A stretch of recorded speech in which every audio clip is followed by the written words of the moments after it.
Hey you guys, we're gonna jump right in. You just heard DDG's side, now you're gonna hear Kennedy's. It's two sides to every story. Both of them could have been very wrong in their relationship. Both of them had things that they probably did. They are very young. But I just want you, because I know there's a lot of young viewers who watch these guys. I want you to pay attention to the things that I just said are characteristics of a toxic person. And I want you to listen to what Kennedy says in this video. And I want you to tell me, do you see any similarities? Do you see any parallels? Do you see anything that's the same? Because that's important. You know, if we're going to be singing his song and talking about toxic and hashtagging it and doing TikToks to it, you want to know what it really means to be in a toxic relationship, and you want to know what to look out for so that you are never in a situation where you're either the person that's being toxic or you have somebody being toxic towards you. So check out this and tell me what you think. Do you see any similarities with what DDG said in his video in terms of what he said about Kennedy? And then after you listen to this, I want to know, do you see any similarities in what Kennedy said about DDG that matches up with any of these signs of either a toxic relationship or a toxic person? That's what I want you to listen for. I typically try not to respond to false truths about my relationship.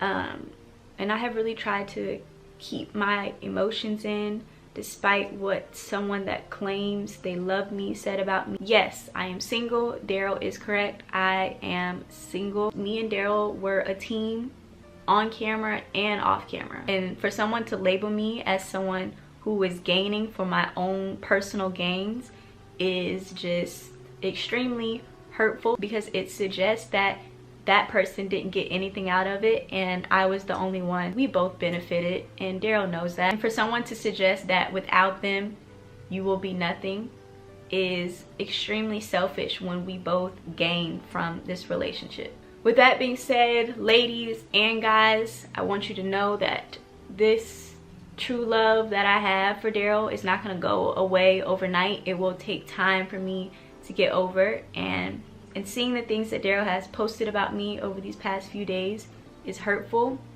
And I have never been the type to seek to hurt someone, especially not socially, for my own personal gain. That's just never been in me. So yes, I still do love my ex. I will always love my ex, but unfortunately when things get unhealthy you have to walk away. So with that being said, I'd like to share with you guys some of the things that I have learned in my past relationship so that maybe it can help somebody out there. This is something my mom has always told me.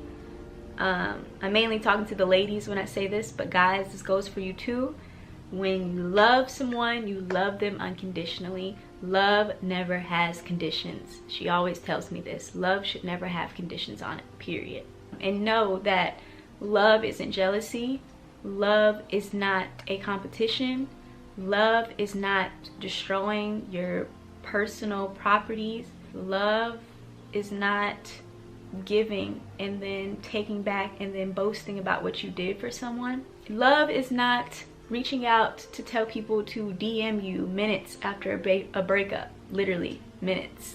Love is not about how much money you have, how many cars you have, how many Gucci bags you have, and most importantly, love is not gaining from someone's successes or pains that they're feeling. When it feels like you're giving so much, and sometimes you may even feel like you're giving more than that person and they still don't see your appreciation, that is not something I can fix. That is something that that person has to find within themselves to love themselves. And I'm not just talking about monetary things. When you are constantly doing for someone and they are still saying that you don't appreciate them, that is just mind-blowing to me. And after a while, when someone isn't noticing your appreciation for them, it becomes draining, and quite frankly, I'm tired. There is only so much you can do to show a person you appreciate them, and if they don't see that, that is not something you can fix. That is not something anybody on earth can fix.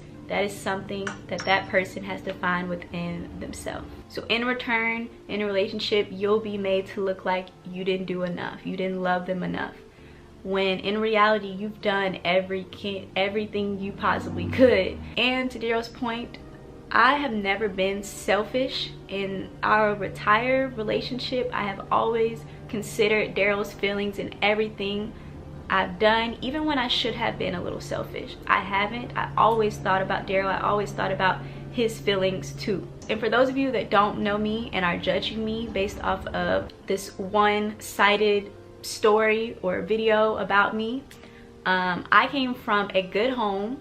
My parents always made sure I had everything I needed, and my parents always taught me to, if someone was down, to uplift them, to make them feel better. And I feel like I take on those same characteristics the same way my mom would give me her last. I have a big heart and would do the same for others. And another thing, my family has always taught me to work hard, and that's exactly what I've done. My hard work helped me graduate high school. My hard work allowed me to skip a year of college to move to LA. My hard work allowed me to stay in this apartment. My hard work allowed me to pay my bills. My hard work got me my car. My hard work got me to where I'm at, and I will stand by that. No one made me. God made me, and I made me. And to Daryl's point about me staying with him for a month for free, my hard work could have allowed me to get a hotel, but the love from you offered me to stay with you for a month. I could have certainly got a hotel, but I chose to stay with you because you offered me to. And my hard work allowed me to go on these vacations and do these fun activities, but split the bill equally just so we both could have fun. But my stupidity allowed me to let this person make it look like he is doing so much for me, when in reality we were going in half on a lot of things, whether he wants to admit it or not. So yes, my hard work has allowed me a lot of opportunities in LA with brands. I owe that to God.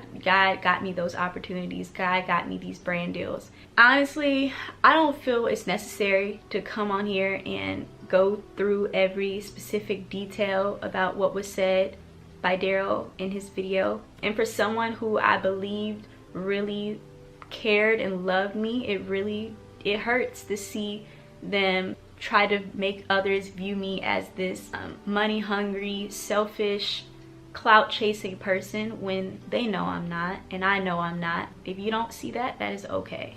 I know who I am, and I know that I deeply cared about Daryl. And I just really want you guys to know that I hold my own weight. I always will. I will be fine without Daryl. I will continue to be successful without Daryl. And all that I have learned what love is not, I have also learned what love is.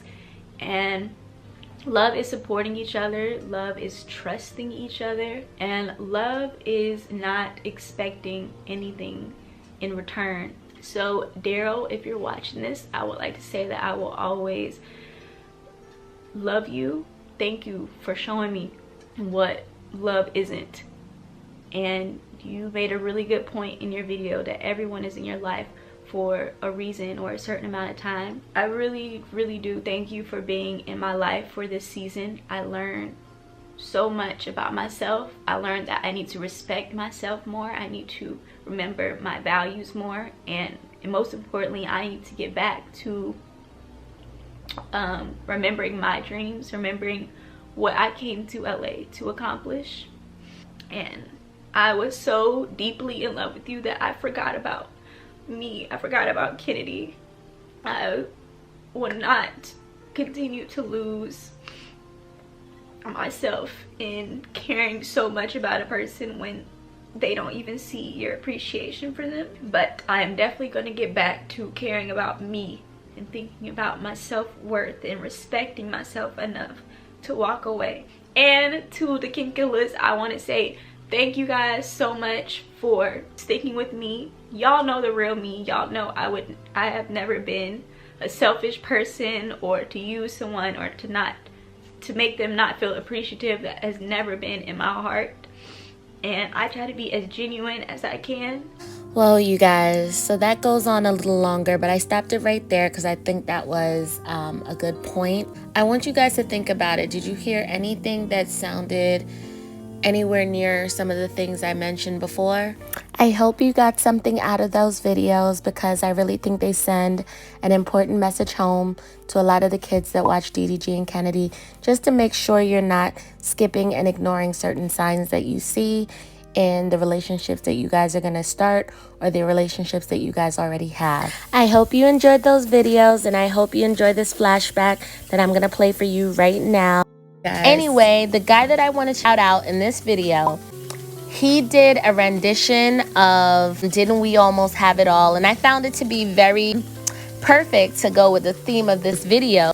It's a Whitney Houston song, and I love Whitney Houston, and I think it just goes perfectly with the topic that we're talking about because, you know, it's basically saying, didn't we almost have it all? It's like they almost made it. They, you know, she's talking about like the love that they had. They almost made it. They almost lasted, you know, and I feel like that's what we're talking about in the situation with DDG and Kennedy. We're talking about a love that they had, that they tried over and over again, and they almost made it, you know, to trying to make it work, but it just didn't happen. Check out this song. He is playing via piano. It's so beautiful. Enjoy.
Never get pregnant.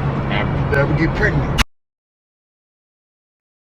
All right, you guys, that brings us to the end of this 4-part series. Thank you for tuning in. I hope you enjoyed it during quarantine. Go stream Toxic by DDG. Bye-bye. But you tease me, and you don't let them get inside of your head. Cause you know when I leave, I'll be back to your bed. Cause girl, we got a good thing, so I can't let them fuck this up, ready for wedding rings. One of a kind, glad your mind's such a blessing. Future baby mama, if you're ready, you know that I would do it, so don't test me. Looking sexy, you bring out the best me, they gon' copy. Shawty, you the best I've ever had by far, so I'ma treat you better than your last by far. No matter what you do, can't nobody tell me shit about you. I really can't explain the things you do, but it makes me crazy over you.